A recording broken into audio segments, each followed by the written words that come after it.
A creatina, então, ela é um bom, importante recurso ergogênico em condições como, por exemplo, de alta intensidade e também períodos curtos de recuperação. A creatina funciona, então, muito bem em alguns aspectos específicos, como, por exemplo, na musculação, como, por exemplo, no treinamento intervalado, em sprints mais curtos, até porque tem estudos que já investigaram o uso de creatina no treinamento aeróbio, por exemplo, corredores de longa distância, corredores de 21, 42 quilômetros, meia maratona e maratona respectivamente, e não encontraram tantos benefícios assim advindo da creatina quando a gente pensa nessa especificidade.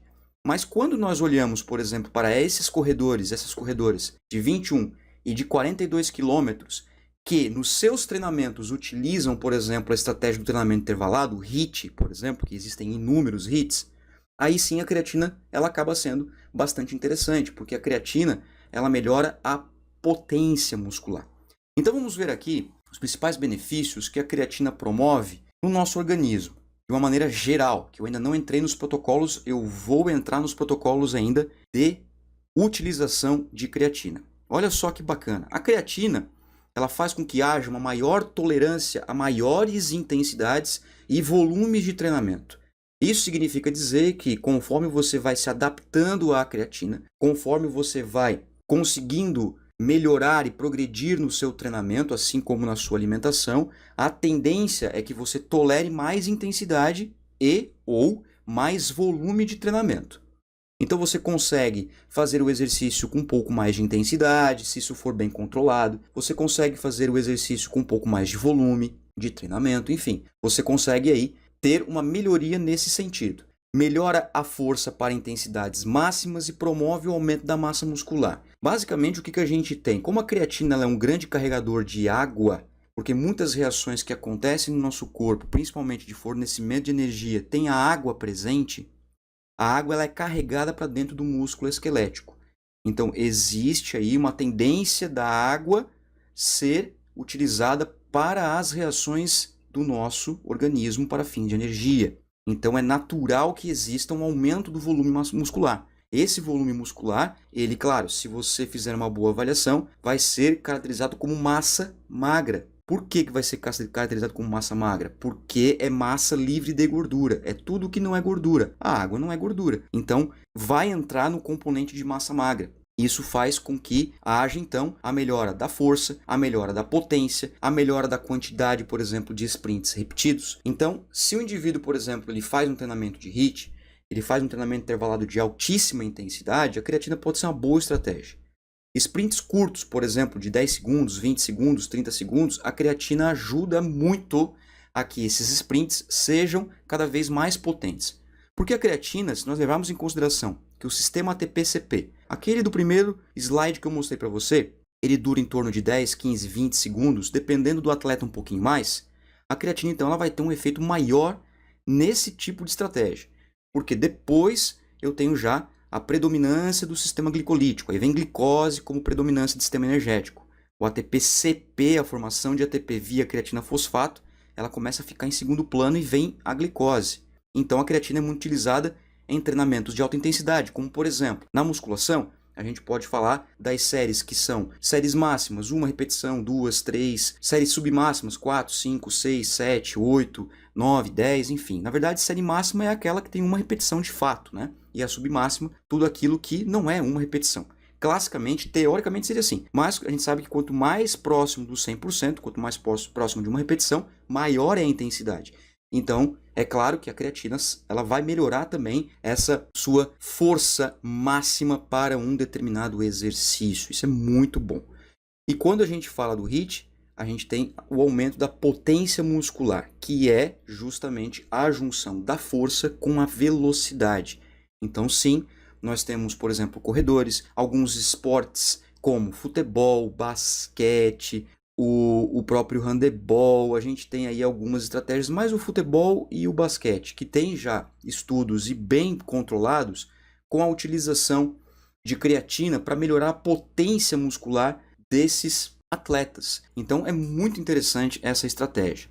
E auxilia também na recuperação muscular, aumentos nos níveis de insulina plasmática e estoques de glicogênio. Por isso que a gente utiliza, por exemplo, uma das estratégias é a creatina depois do treinamento. Por quê? Porque além dela sinalizar para o aumento da massa muscular via insulina, a insulina é aquele hormônio que sinaliza, por exemplo, a construção muscular. A insulina é um importante hormônio que estimula a síntese de proteínas novas no nosso corpo.